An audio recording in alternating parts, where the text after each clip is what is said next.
2 Samuel capítulo 7, verso 1 diz assim: e sucedeu que, estando o rei Davi em sua casa, e o que o Senhor lhe tinha dado de descanso de todos os seus inimigos ao redor, disse o rei ao profeta Natã: ora, eu moro em uma casa de cedros, e a arca de Deus mora dentro de tendas. Agora, pois, assim dirás o meu servo a Davi. Versículo 8, né? Agora o versículo 8. Agora, pois, assim dirás ao meu servo Davi: assim diz o Senhor dos Exércitos: eu te tomei da malhada, de detrás das ovelhas, para que fosse rei sobre o meu povo, sobre Israel. Amém? Só até aí. Se você pode, feche seus olhos, curva sua cabeça. Senhor, nós somos gratos a Ti, Pai, pela oportunidade que temos de estarmos nesse lugar, engrandecendo o Teu santo nome, bendizendo a Ti, Pai, sobre todas as coisas.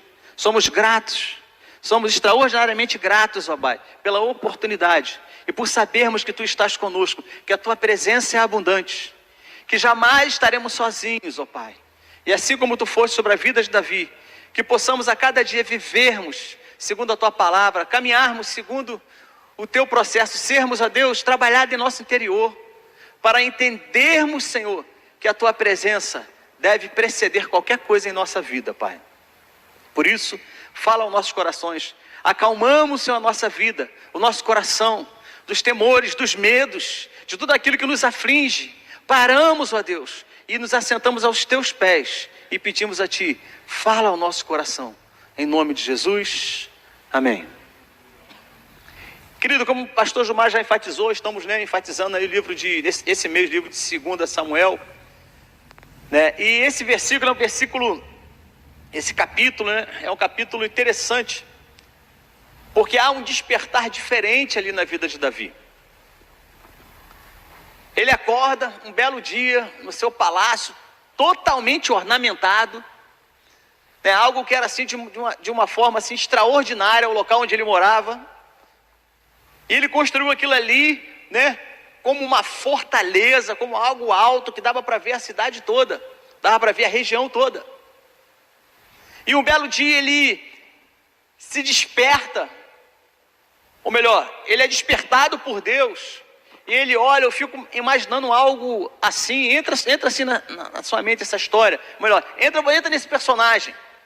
E imagina você no alto, né, numa casa muito boa, numa mansão, e ele olha o arraial, e ele olha lá e ele vê o templo, ele olha lá e ele vê as tendas com as suas cortinas ao longo, e ele passa para pensar, ele e começa a pensar: ah, Deus me deu muita coisa, eu estou extremamente, né, agora estou conjecturando, eu estou extremamente rico.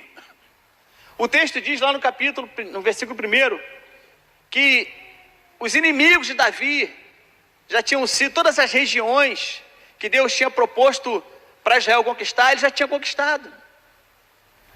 Então era um tempo de paz. Fala para o seu irmão assim: existe um tempo de paz na vida do crente.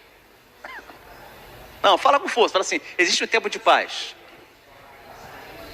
Mas ela só vem, fala para ele, depois de tempos de guerra. Entendeu bem isso?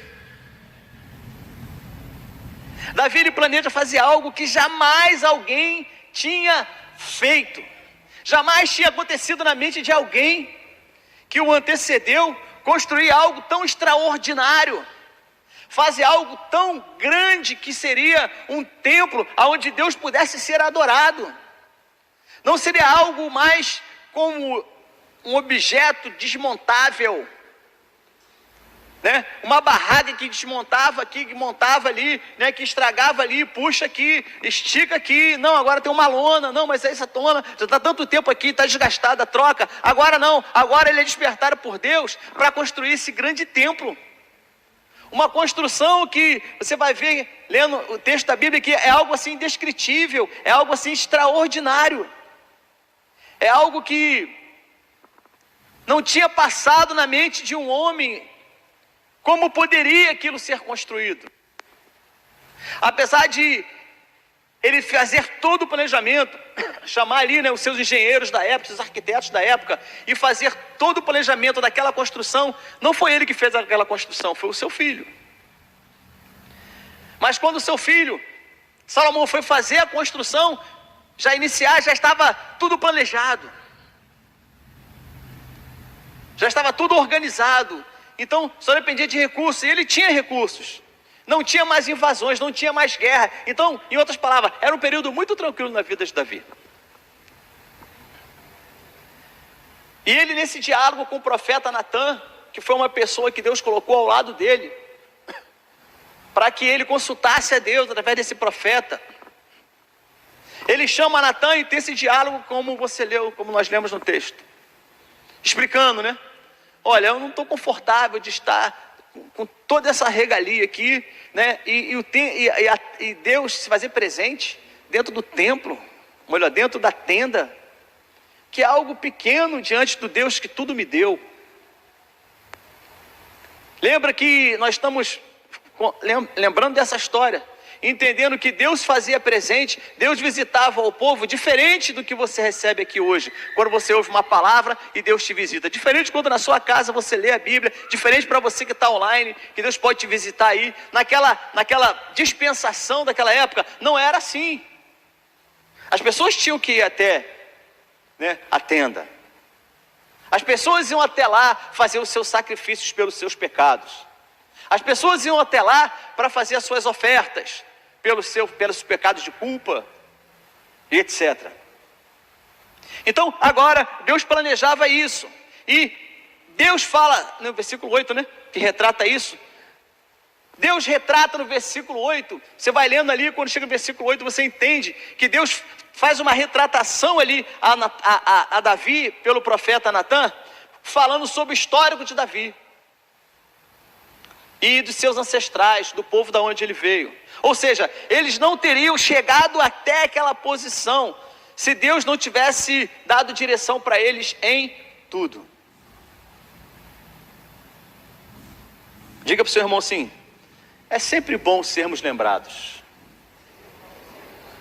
de onde nós viemos e para onde Deus quer nos levar. Você entendeu?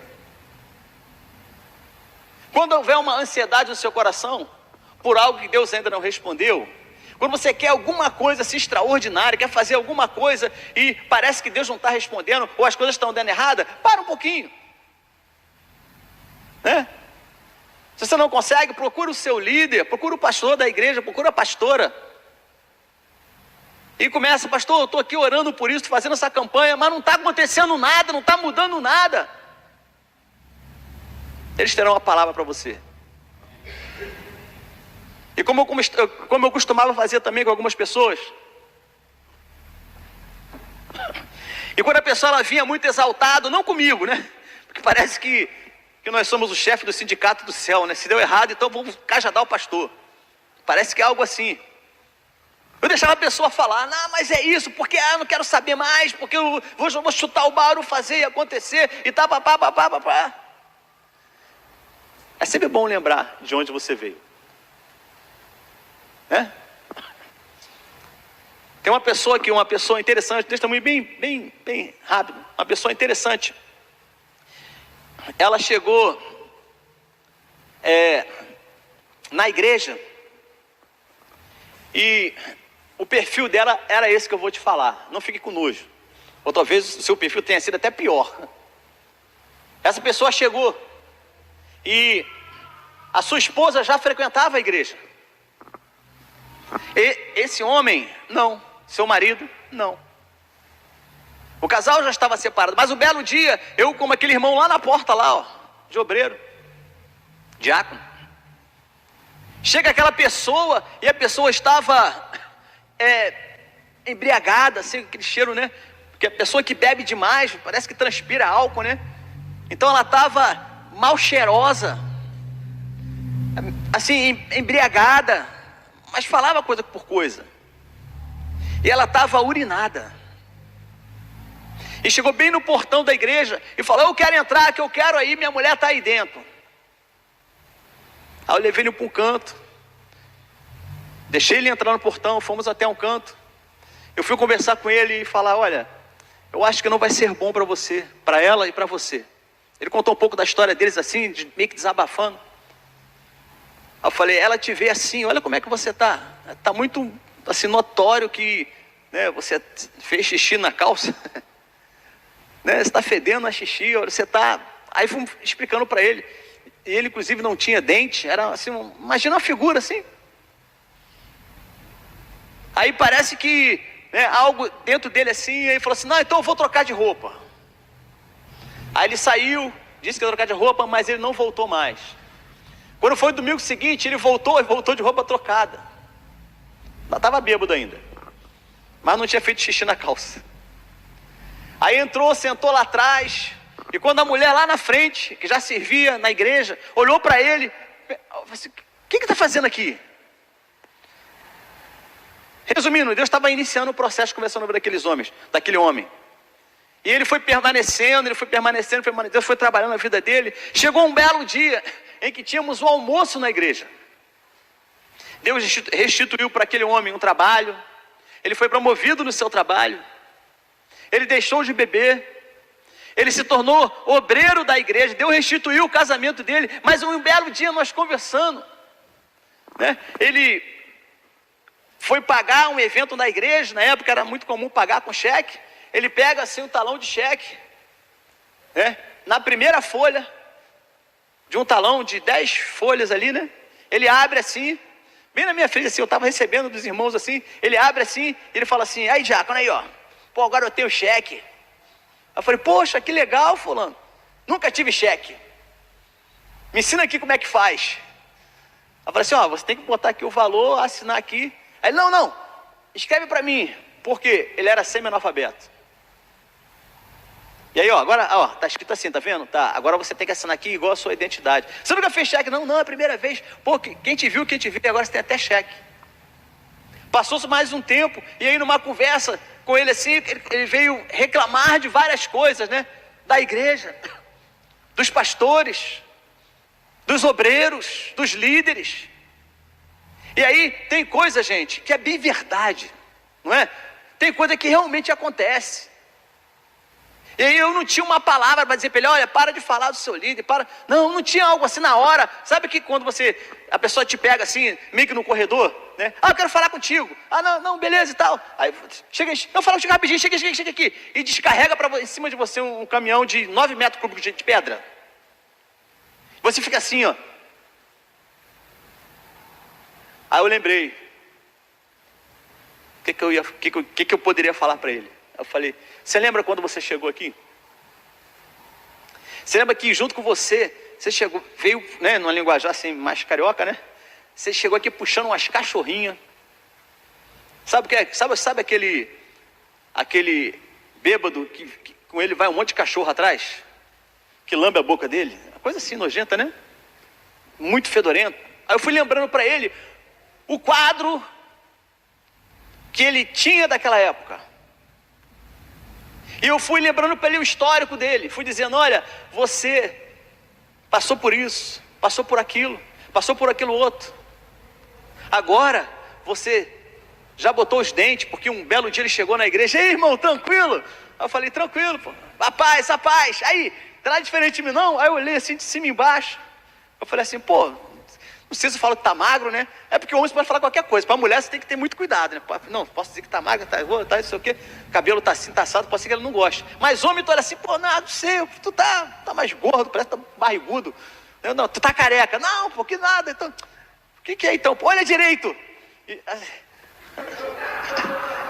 Aí eu olhei, poxa, quase falando o nome do cara. Poxa, fulano. Aí eu olhei. Aí reparei, eu falei: não acredito. Ele: rapaz, aí. Fiquei bonito? Aí eu falei assim: cara, melhorou assim 0,001%, porque tem a lata, não adianta, né? Só um sorriso. Mas ficou bonito. Pois é, cara, botei meus dentes. Eu lembrei isso para ele. Lembra aquele dia que você chegou, que eu não sabia identificar o que era e tal? Lembra? Era você ter colocado os dentes. Você lembra disso? Os implantes que você fez. Falou, lembro, arranquei tudo, botei não sei o que, tinha uns caquinhos aqui, o caquinho aí, botei. Pois é, Deus restabeleceu em você a condição para até você ter dente. Aí ele ficou, rapaz. Aí no final para encurtar a história, no final de lembrar ele, de onde ele veio, eu perguntei para ele, qual era a sua reclamação mesmo? Ele, deixa para lá, né? A gente é muito falho mesmo. Falei, pois é. O que Deus trouxe a lembrança aqui de Davi, era de onde ele veio. É de onde Deus o tinha tirado. Porque agora, Davi era o quê? Davi era o quê? Rei. Então repita de novo para o seu irmão, fala assim, é muito bom que Deus use alguém para te lembrar de onde você veio. Amém? Vamos lembrar um pouco mais da circunstância da vida de Davi. Aí eu vou precisar voltar um pouquinho lá em 1 Samuel. 1 Samuel 16, verso 6. 1 Samuel 16, versos 6 e 7.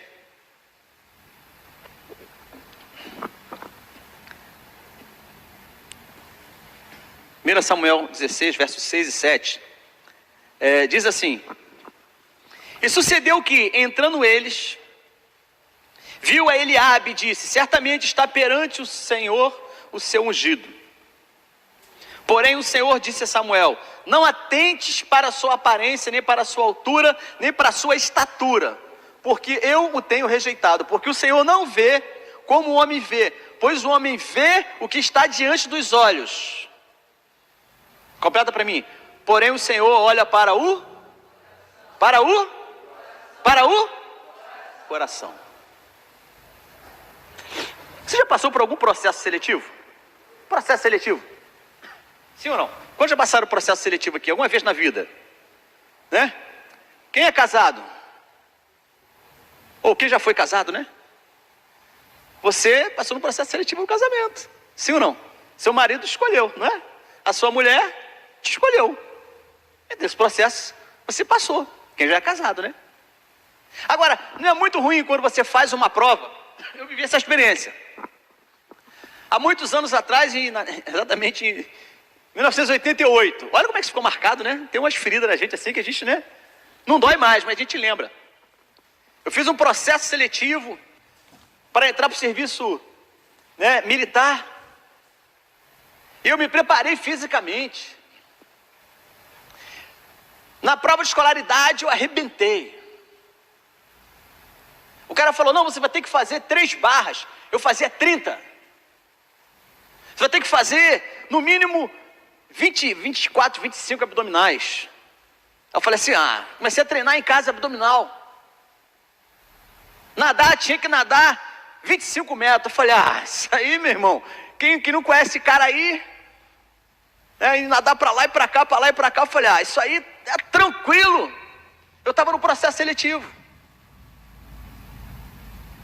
E aí me falaram que existia mais uma etapa do concurso, que era o psicotécnico. Alguém já passou por isso? Psicotécnico? Né? Psicodoido? Talvez se é doido, se não, né? E aí fui lá na tia, sentei lá, a tia, né? Sei lá o que ela era, né? Foi lá e começou a perguntar algumas coisas que eu não lembro. 88, né, gente? Ajuda aí. E aí eu fiquei falando para ela, sim, assado, tá. Eu saí tão convicto de aquilo ali, era só mais uma etapazinha do concurso. Não lembro se era a última. E aí sairia o resultado geral, a classificação geral para o ingresso. Então você ia pegar o resultado e já ia ter nesse dia a data de quando você ia, né, incorporar. Incorporar é entrar para a força, né? Não é incorporar demônio não, misericórdia. E eu chego lá um belo dia, olho na lista lá de classificados, né? Igual aquela lista de vestibular, né? Hoje em dia, celular, né? Muito mais fácil, não vai em lugar nenhum. Mas aquela lista assim, ó, com 12 mil candidatos, concurso feito no Maracanã, para preencher 800 vagas, para preencher 600 vagas. Eu já estava aprovado, faltava só o psicotécnico, irmão. Então, eu fui lá só para pegar a data de quando eu embarcaria, de quando eu iria para o centro de recrutamento. Só ia lá para isso. Ah, não, vou lá para ver qual data que eu vou me apresentar. Mas o resultado era o resultado do psicotécnico. Você entendeu, né? O resultado do psicotécnico, que ia ser dada a data. Quando eu cheguei lá, as datas de apresentação. Aí eu falei assim, vou em ordem alfabética, olhar a minha aqui, né? Aí fui vendo os dias. Eu falei, cara, esqueceram meu nome. Olhei de novo, aquela multidão lá vendo. Falei, tem um Sandro aqui, mas não é eu. Será que, acho que deu uma lega de dedo aqui, acho que não. Fui lá na administração, lá na salinha lá. Fiquei lá um tempão lá. Quase morri lá de tanto esperar. Eu perguntei, não, eu vim aqui para ver qual é a data que eu tenho que me apresentar, porque eu não estou vendo meu nome no quadro ali, não. E aí o esculacho já começou por ali, né? Se você não passou no psicotécnico, é porque se você não tem a data de apresentação, se você não está no quadro, é porque você não passou no psicotécnico, você deve ser maluco. Aí eu olhei para a cara daquela figura, conheci, tipo assim, uns 10 anos depois, eu falei, quando se cruzamos assim, eu falei assim, eu lembro de você.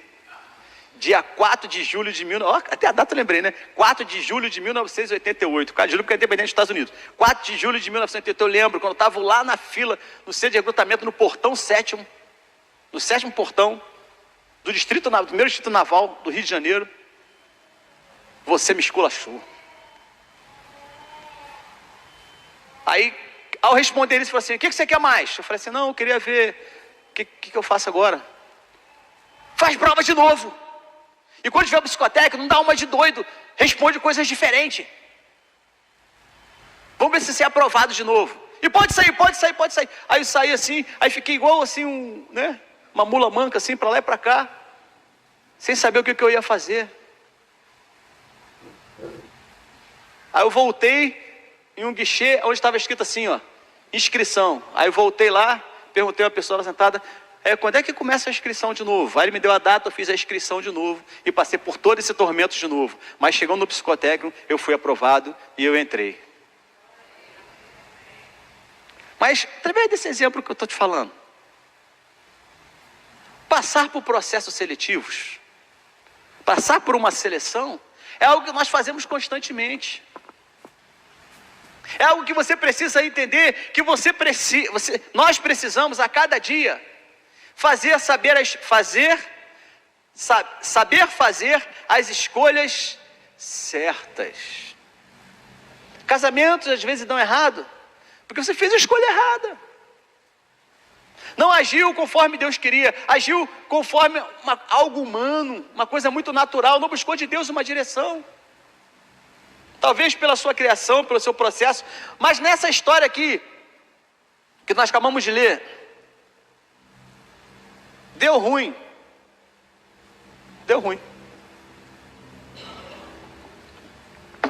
Entra na cena. Samuel vai até a casa de Jessé. Quando o profeta ia em determinado local, determinada região, era algo preocupante. Por quê? Porque ele vinha trazer, uma palavra de Deus. E como era muito normal, sempre vinha trazer uma palavra de juízo. Um apontamento de alguma coisa que você deveria corrigir. E quando Samuel avisa que ia na casa de Jessé, você imagina? O pastor já visitou a casa de alguém aqui? Alguém já convidou os pastores para ir na sua casa? Levanta a sua mão, só para ter ideia assim. Já foi na sua casa? Você preparou, não foi? Organizou. Agora você imagina, você que nunca chamou, de repente chega o pastor e a pastora lá, bate lá, pega, oi fulano. Você olha assim, oi pastor, o que você pensa? Você entendeu? Devia trazer alguma coisa de Deus. Não, eu estava só passando aqui e vim te cumprimentar. Pois é, o cumprimento ali é algo que pode ser de Deus, precisava ser cumprimentado. Mas você imagina ele pegando e avisando Jessé que ia na casa dele. E avisou para Jessé o seguinte: olha, eu vou na sua casa, mas não é para trazer juízo não. Porque um dos seus filhos vai ser rei de Israel. Quantos são pais aqui? Mães? Tem filhos? Você imagina se um profeta fala isso para você? E diz assim, ó, um dos seus filhos vai ser rei de Israel. Como é que se prepararia a sua casa? Como é que você organizaria aquele momento? Jessé organizou e preparou um grande banquete, marcou um horário com Samuel e falou assim, ó, tal dia, tal hora, o senhor pode vir aqui, vou organizar os meus filhos, vou mandar todo mundo tomar banho, vou mandar todo mundo botar a melhor roupa, vou mandar todo mundo, né, barbear, fazer o cabelo, tal, tudo organizado, vou preparar um banquete, porque Jessé era um cara muito próspero, então eu vou fazer e acontecer, o senhor pode vir, que vamos estar aqui, e depois do senhor escolher quem apontar, né, que Deus escolheu, depois do senhor apontar quem vai ser o rei, nós vamos comer aqui em abundância. Pois bem, chegou o dia e a hora marcada. Samuel se posiciona, vamos figurar que fosse aqui na frente, né, só para, assim, se posiciona, ali está aquele mesão tudo montado. E aí, começa o processo seletivo.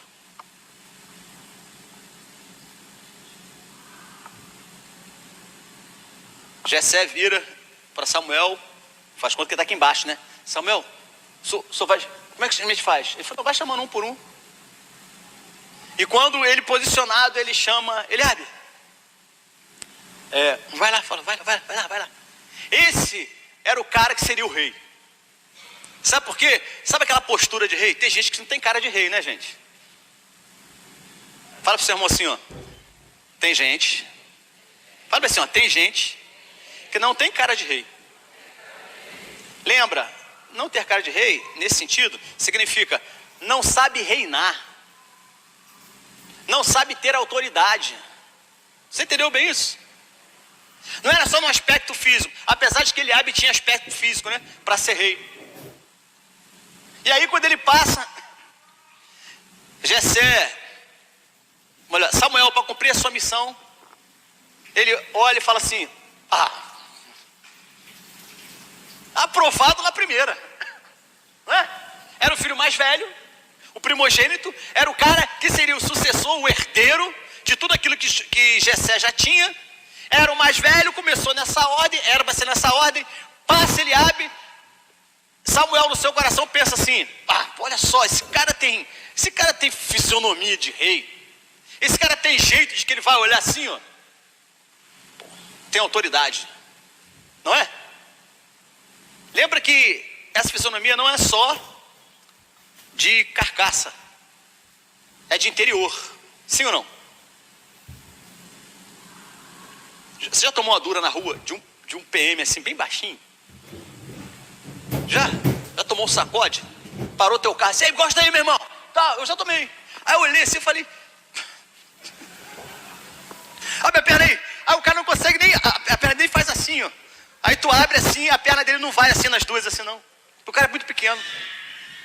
Mas sabe o que ele tem? O que ele tem? A autoridade não vem pelo seu tamanho. Vem pelo que você tem dentro de você. Entendeu bem isso? E aí nesse processo seletivo, passa Eliabe. Aí Samuel olha, Senhor, certamente esse aqui é o cara. Olha só, né? Deus fala assim, ei! Acabamos de ler agora. Você está olhando pelo lado de fora. Eu olho o que tem dentro. Eu estou vendo o coração dele, né? Conjecturando aqui. Samuel, eu estou vendo dentro dele, você está vendo do lado de fora, eu estou vendo dentro dele, e ele não me agrada. Você vê como o homem vê, eu olho o coração, esse cara não tem coração para ser rei.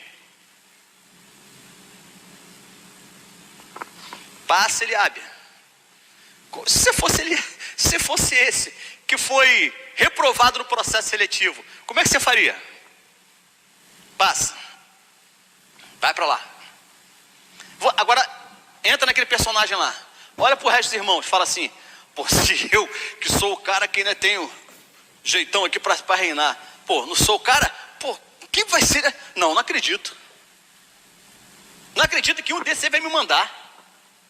Tá vendo o coração dele? Conjecturando. Aí passa Samar, o outro filho.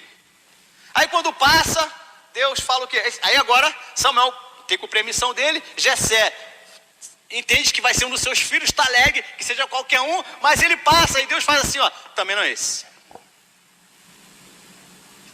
Foi reprovado por processo seletivo. E aí passa todos os irmãos. Não é esse, não é esse, não é esse. E aí todo mundo que estava aqui naquela ânsia, né, de, ai, eu vou ser aprovado, eu quero ver o resultado da minha classificação, eu vou estar dentro, eu vou entrar e tal. Olham do lado de lá agora para cá pensando o quê? Pô, fomos reprovados, velho. E quem reprovou eles? Quem reprovou?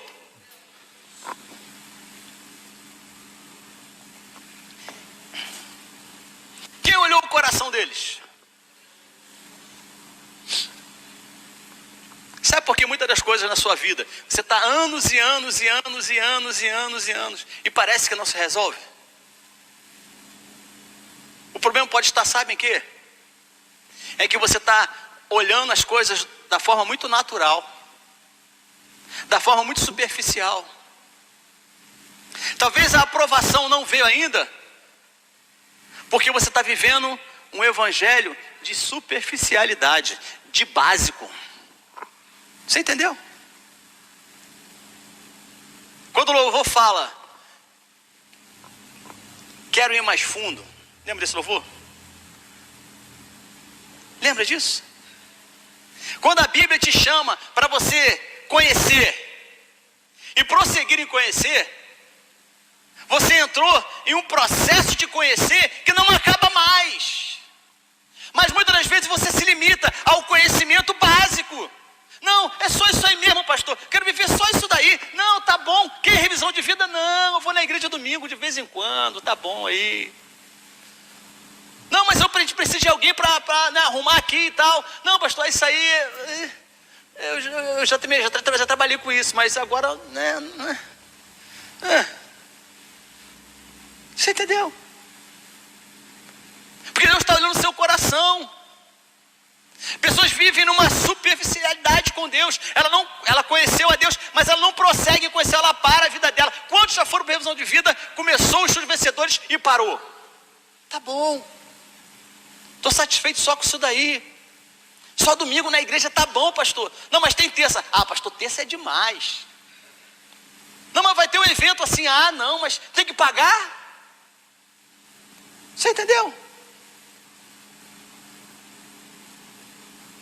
Fala para o seu irmão assim, ó, você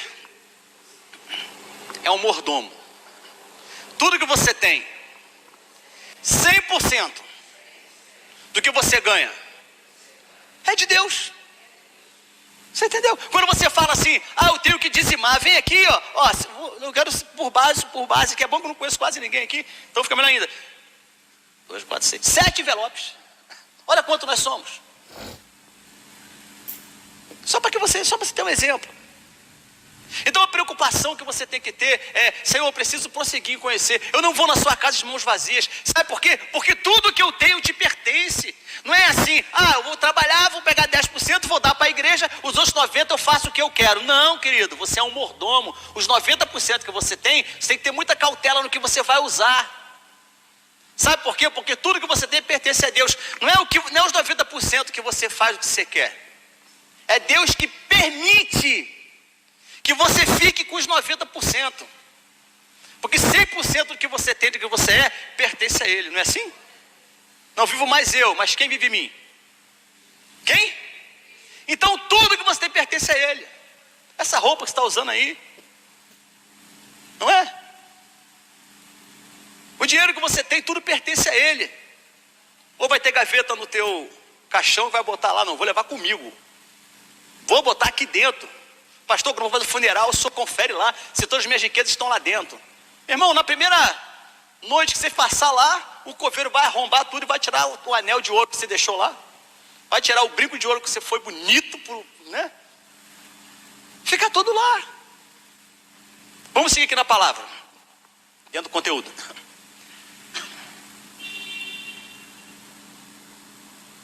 Diga pro seu irmão assim, ó, Deus sempre vai te dar a oportunidade de você sair da superficialidade. Pois o homem vê o que está diante dos olhos, mas Deus vê o coração. Vamos seguir aqui com o versículo. 1 Samuel 16, 10 em diante. Fala assim: assim fez passar Jessé os 7 filhos, né? Vamos pular agora para o... Cadê? 12. Deixa eu explicar para ficar melhor, porque é o que a gente vai ler aqui. Foi passando os filhos, foi passando. Chegou uma hora que Samuel pensou assim: pô, dei viagem perdida aqui. Estou conjecturando na mente de Samuel. Pô, dei viagem perdida. Pô, nenhum desses filhos aqui é o cara, vai ser o rei de Israel. Senhor, eu vim aqui à toa. Eu fico imaginando Samuel pensando isso. E ele vira para Jessé e fala assim: é só esses caras aí mesmo? É só esses daí que você tem? É só... Tem mais filho? Aí ele fala assim, ó. Diz Samuel a Jessé: acabou seus filhos? E ele disse: ainda... Versículo... Dá para projetar aqui Samuel 16, 11?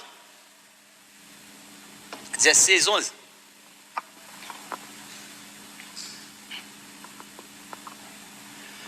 Então perguntou Jessé: esses são todos os filhos que você tem? Jessé respondeu: ainda tenho o caçula.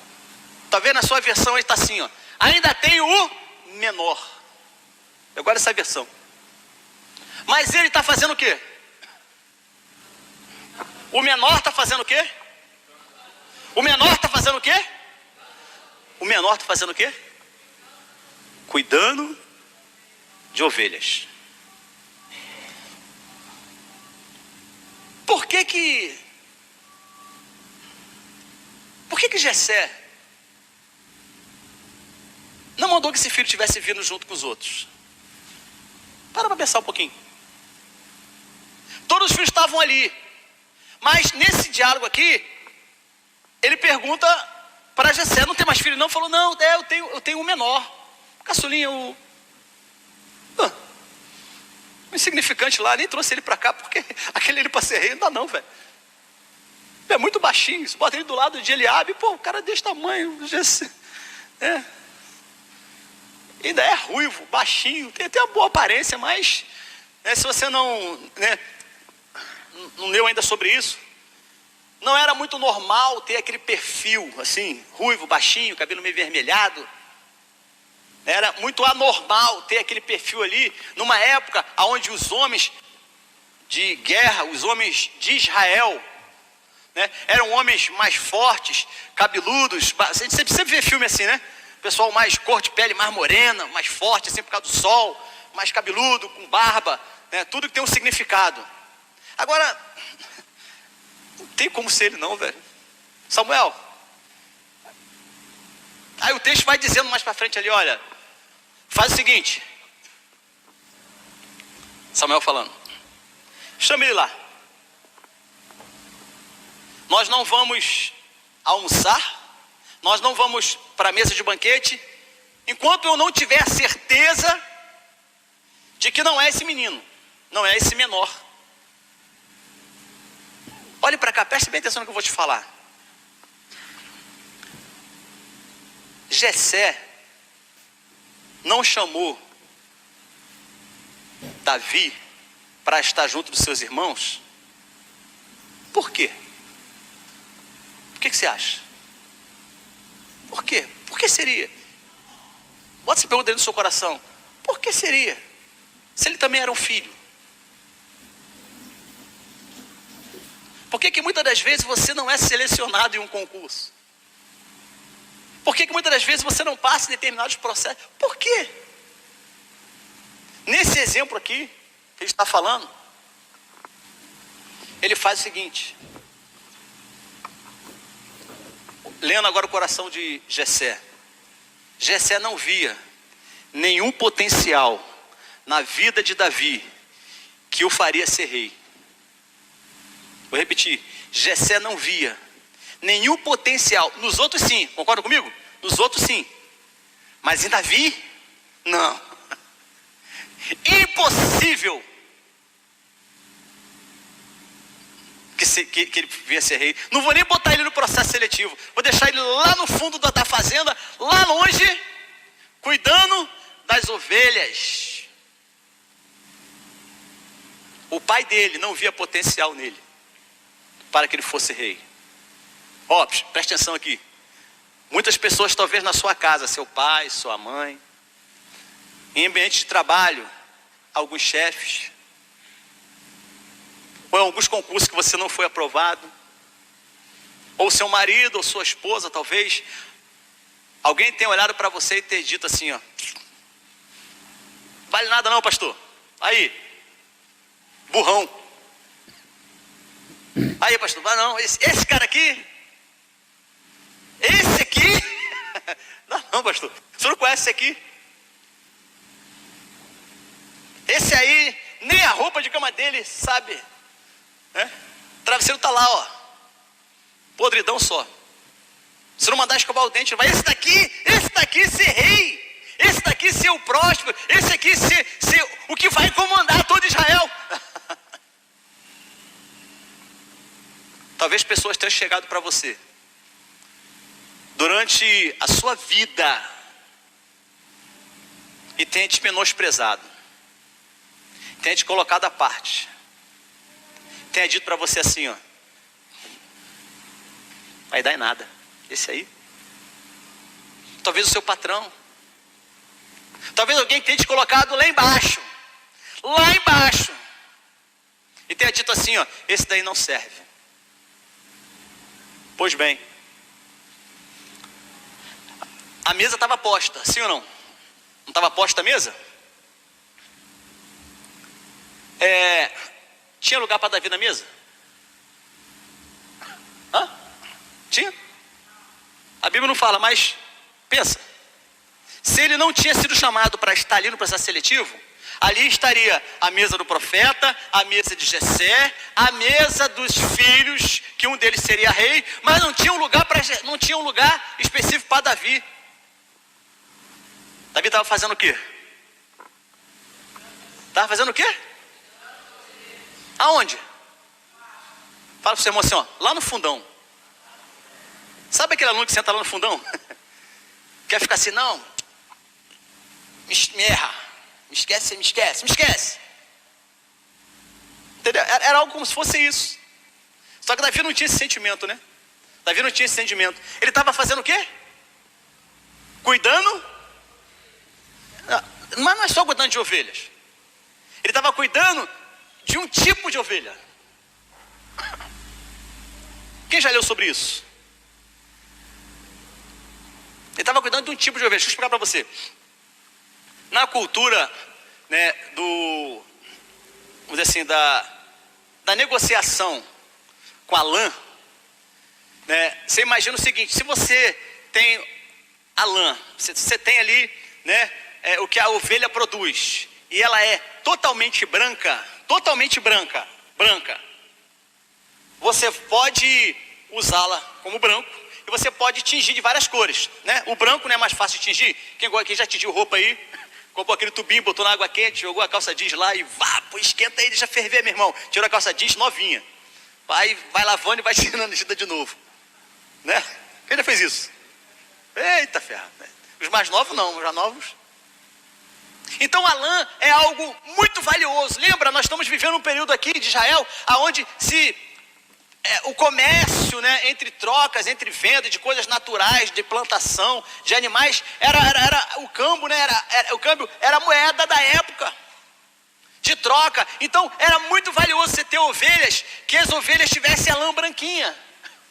Então algumas, podemos dizer assim, fazendas de ovelhas daquela época, quando nascia uma ovelha e ela não era totalmente branca, ela tinha uns rajadinhos assim preto, né, uma marca assim. significaria que aquela ovelha ali, aquela lã, teria um custo de venda mais barato. Porque todos querem comprar a lã branca. Porque se você for tingir a lã que está misturado com cores diferentes, meio preto, meio marrom, meio cinza, quando você tinge, fica esquisito, não fica? Olha quando você tinge o branco, qualquer cor. Agora, se o branco tiver um rajado preto, quando você for pintar o branco, o que você pintou ele vai dar a diferença. Entendeu isso? Então, muitos dos pecuaristas daquela época, ao ver que nasceu ovelhas que não são totalmente brancas, matavam. Sabe por quê? O custo de se manter, o custo da alimentação de uma ovelha toda branquinha, era o mesmo custo, porque comia a mesma coisa, né, gente? De que uma ovelha malhada, vamos dizer assim, a Bíblia fala inclusive esse nome, malhada. Uma ovelha que tivesse um rajadinho aqui na perna, uma marcação assim, né? Igual, né, os cachorros que hoje em dia, que nascem com uma bola aqui, outro com aqui, uns caramelos, outros com uma rajada aqui assim. Deu para entender, né? Então você imagina, essas ovelhas, elas eram descartadas. Ela, tipo assim, alguns pecuaristas dessa época preferiam matar essas ovelhas. Por que eu vou gastar? Nasceu uma branquinha e nasceu uma malhada. Vou dar um exemplo. Eu gasto R$1.000 para fazer ela ficar adulta e eu poder vender a lã na branca. E a lã vai custar de lucro R$5.000. Eu vou gastar aqui R$1.000 para alimentar a malhada da mesma forma que a branca, só que quando eu for vender a lã da malhada, vou ganhar 1.100. Não é vantagem. Mata logo essa bichinha. Essa é uma forma. A outra forma era fazer o seguinte. Quando tinha um aprisco, olha só que interessante. Você colocava as ovelhas brancas no meio. Entendeu? O aprisco, botava ela no meio. Ao redor do aprisco, botava ela no meio. Você fazia um cercado. Então aquelas que estão... imagina que a igreja... nessa estrutura aqui, botava as ovelhas brancas, todas aqui dentro. Entenderam? Todas aqui dentro. Faz quando nós estamos lá no aprisco. E pegava as malhadas e deixava solto ali por fora. Mas ela não fugia do aprisco porque tem outro muro, né? Tem outra cerca. Então aqui fora ficavam as ovelhas malhadas, lá por fora assim, ó. Lá por fora as ovelhas malhadas. E aqui as ovelhas mais preciosas, as branquinhas. Entenderam? Estamos juntos? Estão comigo aqui? Por que eles faziam isso? Que era uma segunda opção. Porque quando vinham os lobos, quando vinham os ursos, quando vinham os leões, eles atacavam quais ovelhas? Quais? Quais? Por quê?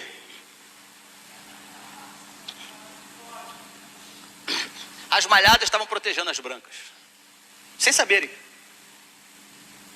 Eram alvo fáceis. Porque o lobo não pularia lá e olha assim, não quero uma malhada não, quero uma branquinha. Vou passar nas malhadas e vou pegar a branquinha lá dentro. Você acha que é assim no mundo animal? É que demole. Porque a carne é a mesma, não é? Não dá para perguntar pro lobo, porque o lobo não tem, né? Aí lobo, por que você prefere a malhada do que a branca? Aí ele, sei lá, velho, qualquer uma, as duas têm a carne do mesmo jeito, mesmo gosto. Ele responderia assim, né? Mas talvez ele responderia assim, por que eu vou, você acha que eu vou pular e passar esse montão de malhada aqui para pegar uma branca lá dentro? Como é que você vai lá na boca de lá? É complicado, vou pegar uma malhadinha aqui na beiradinha aqui, velho, deu uma hora aqui, pego e levo. Mas acontece que tinha um cara chamado Davi. Para pensar um pouquinho. A gente começou a história de Davi com ele sendo colocado à parte, sim ou não? Não é? As ovelhas brancas eram seus irmãos. Entenderam? Os preferidos do pai. Davi era uma ovelha malhada, descartável. Deixa ele lá. Naquele diálogo de Samuel com Jessé ali, né? Traz ele. Onde é que ele está? Está ali escrito. Ele mandou um funcionário buscar. Mandou um funcionário ir lá chamar Davi. Fala para o seu irmão assim, bem longe. lá no meio das malhadas. Davi, os pastores que trabalhavam lá, Davi era mais um pastor, né? Era o filho mais novo, tinha essa incumbência, mas existiam os profissionais, os pastores que cuidavam das ovelhas, mas os pastores cuidavam das ovelhas que tinham maior valor financeiro. E Davi estava ali cuidando das ovelhas que serviriam de, como é que fala? Fugiu a palavra. Que serviriam de isca. Você entendeu? Que tinha menos valor. Davi, ele estava, essa história de Davi retrata como é que ele se sentia no meio da sua família, como é que ele se sentia no meio das ovelhas brancas, como é que ele se sentia no seu dia a dia, como uma ovelha malhada, porque nem para sentar à mesa, junto com a sua família, ele servia. Deus está falando com você. Talvez você tenha, entre aspas, o entendimento que você é uma ovelha malhada, que ninguém dá nada por você, que você desde pequeno, você foi tratado como uma ovelha malhada, que o diabo fez e aconteceu, te pegou como isca. Sabe por quê? Ah, pastor, na vida de fulano, isso acontece comigo. Pastor, só acontece comigo.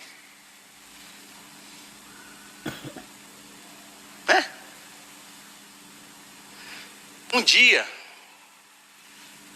você que já conhece a Jesus, você era tratado como uma ovelha malhada. Mas Deus colocou um Davi na sua vida. Vou repetir, Deus colocou um Davi na sua vida. Amém? A ovelha branca, ela é mais bem cuidada. A ovelha malhada, ela é arisca. Sabe o que é arisca, né? É porque lá em Brasília a gente falava umas coisas assim de carioca, o pessoal ficava meio bolado sem saber o que era. Mas quer dizer, pastor, fala esse negócio aí. Eu sou carioca. As ovelhas que estão ao redor assim, ó, elas são mais ariscas. Por que são mais ariscas? Porque a qualquer momento, o urso, o leão, o lobo pode vir e atacá-la. Você entendeu? Aí, pela cultura de criação do animal, as ovelhas branquinhas de dentro ficavam mais tranquilas. Quando via, né, um movimento de repente um lobo lá longe, vinha avançando, aonde é que ficava oriçado? Entre as malhadas, não era? E as ovelhas brancas? Estava lá comendo. Aí um barulhão lá, né? Subindo a fumaça lá, um poeiral lá, tá a ovelha branca comendo. Aí eu olhava assim, né, fazendo um meme delas agora, conversando uma com a outra. Fala aí assim, ó. Pô, tá ventando ali, o que é aquilo lá? Ah, não sei, se mata aqui tá bom, vamos para comer. As ovelhas malhadas estão lá como? Correndo para lá e para cá, tipo assim, pô, tem um lobo ali, cara. Ali, ó, tá chegando perto, aí corre para lá, corre para cá, né? Para fazer o quê? Chamar a atenção de quem? Quem falou? Para chamar a atenção do pastor. Aí Davi, ele pega e ele é intitulado como o menor.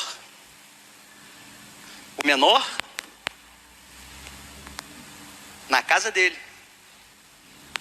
Deus o tomou e o fez ser maior. Você entendeu? O que Davi estava fazendo?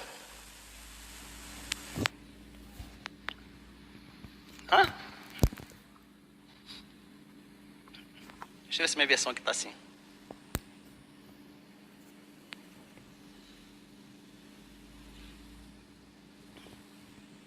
Deixa eu só pegar um versículo de Peixantinho, que a gente está concluindo.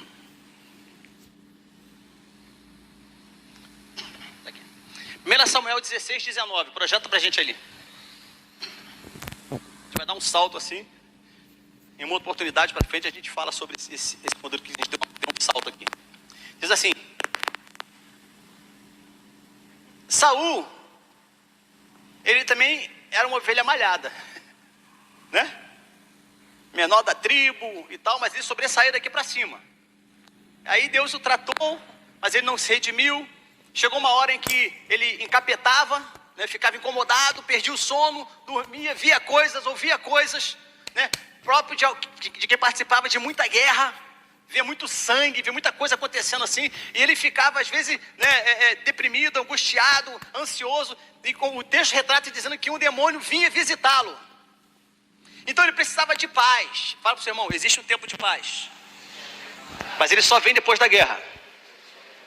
Mas essa paz que ele tinha, ele não conseguia ficar tranquilo, ele não conseguia se tranquilizar diante de tudo aquilo que ele já tinha feito, de pessoas que ele tinha matado e etc. E aí ele vira para um dos servos dele, melhor, ele começa a ter esse comportamento. Um dos seus mancebos, dos seus servos, olha para ele e fala assim: eu sei como o senhor pode ser tranquilizado. Lembra da ovelha que ficava oriçada? Era Saul. E Deus usa um servo dele. Esse servo teve a postura de como foi Davi. E ele fala assim, para não complicar, ele fala assim: olha, o senhor precisava, né, de ter um pouco mais de paz, de tranquilidade na sua alma. E aí ele manda: mas como é que eu tenho isso? Eu falei assim: olha, existe uma pessoa que eu o conheço, ele é lá da casa de Jessé. E eu já ouvi ele tocando, eu já vi ele aqui, ó, no instrumento, já vi ele na harpa, ele cantando, que coisa linda. E quando ele canta, traz uma paz.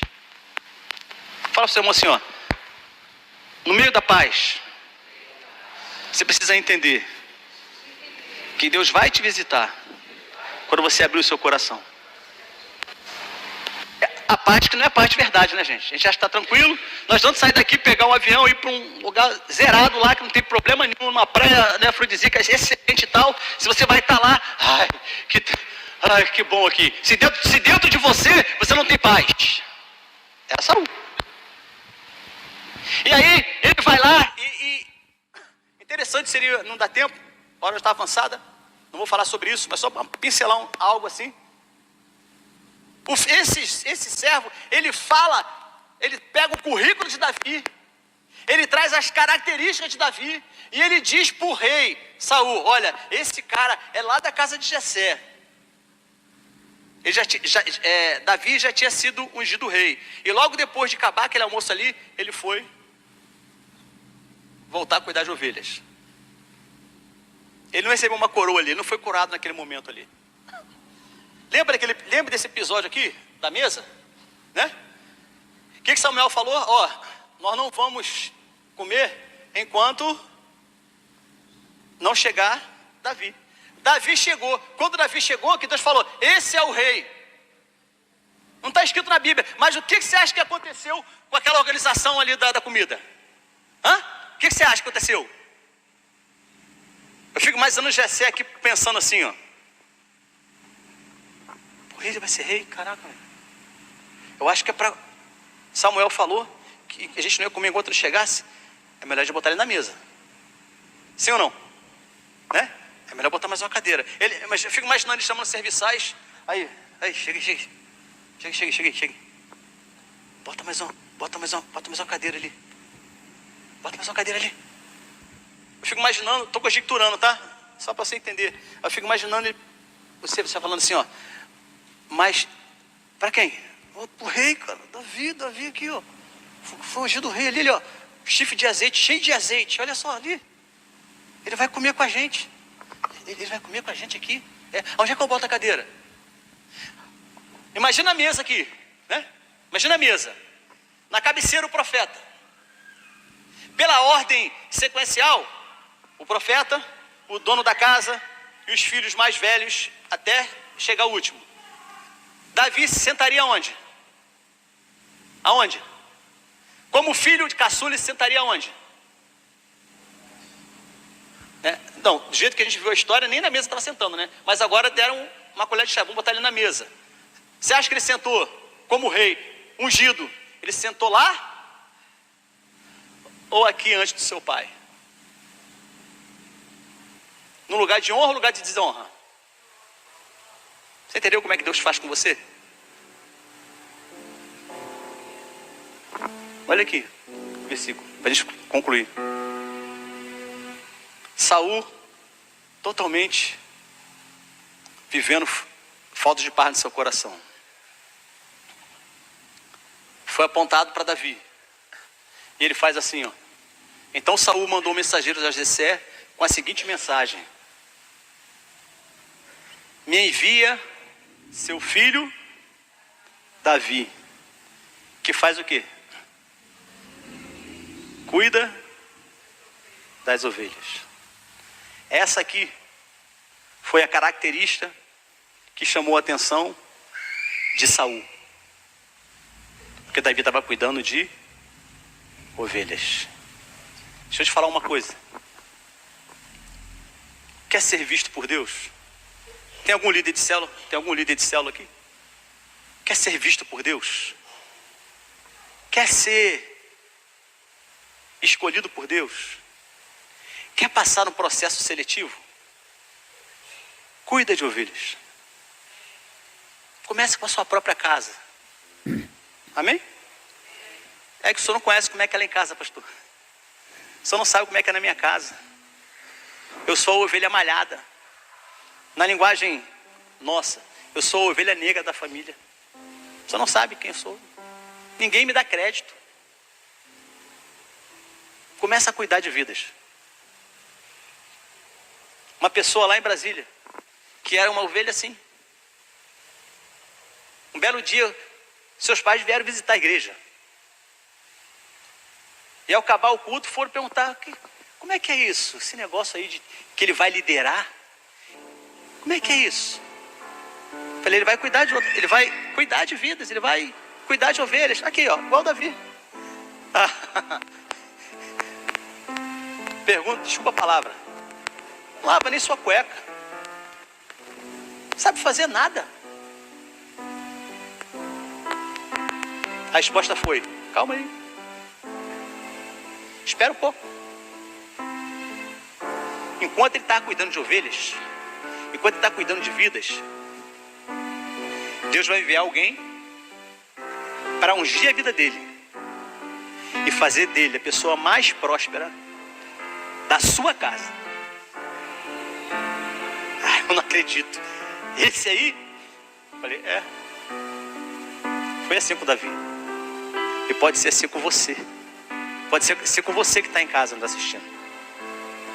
Deus hoje Ele quer trazer para você essa identificação. Trazer para você essa definição de processo seletivo. De que Ele vai te tirar da onde você está e vai te botar em outros lugares. Mas quer acelerar esse processo? Quer ser visto por Deus? Quer? Sim ou não? Você quer ser notado? Quer ser notado? Alguém te olhar e falar assim: aí, eu quero você na minha equipe. Aí todo mundo olha assim para um lado e para o outro. Pô, por que ele? Não sei. Mas eu acho que esse cara é bom. Quero ele na minha equipe. É como se fosse Samuel perguntando a Jessé: não tem mais ninguém não? Não, tem um cara lá que está cuidando de ovelhas.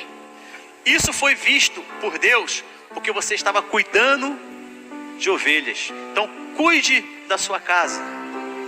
Se você ainda não é líder de célula, pensa assim, pastor, mas é difícil, tem tanto compromisso e tal. Falou: porque cuidar de ovelha dá trabalho, não é? Ovelha se arranha, ovelha cai em buraco, tem que botar nas costas.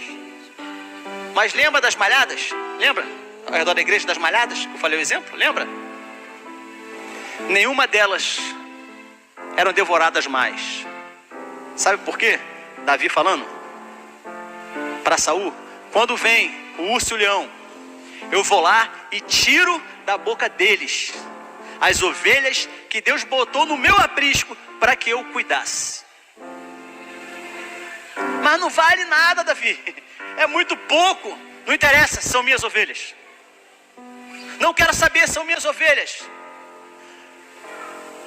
Esse gigante aí, a gente fala mais para frente sobre isso aí.